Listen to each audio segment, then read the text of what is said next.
chop it down and I serve the J's and they call it bakers, they hook the hit. The fucked up part is, for the past couple years, I've been screaming free Boosie. And like, I'm getting updates in jail about Boosie. They like, yeah, you know, Boosie's supposed to be getting out. You know, I'm like, man, I can't wait to motherfucking get out now. You talking about, they need to free me.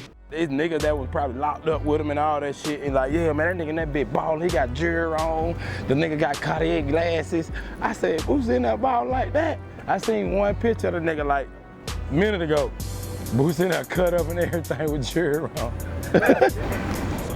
I say, them niggas some savages down there, them niggas don't give a fuck. Every time I look at the TV, I think to myself, man, I'm supposed to be looking at this shit at home.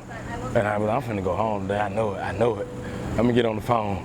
I get on the phone, ain't shit. Like I'm just tricking shit out myself every day. And thinking I'm finna get out. I'm like, every day, that's the only way I got through the shit. Because every day I thought I was finna get out, I swear. And I dreamed about being out.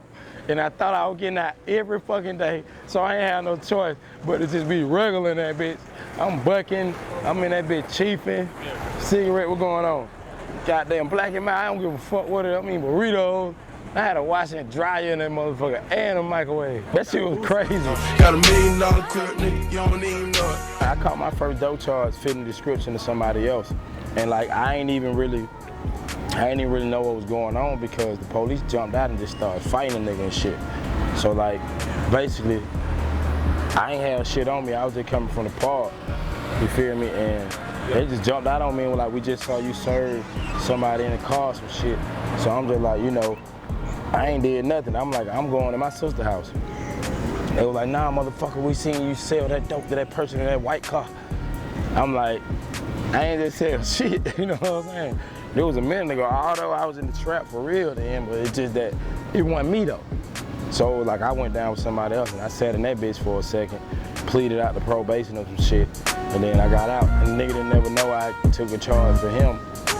I ain't tell him till like a couple years later I was drunk in the club. I'm like, nigga, I got locked up for you one time, nigga. You ain't never knew that shit, nigga. I'm talking about you ain't even know it. That's a true case, so you ain't even know it. I came up from bottom, you don't even know it.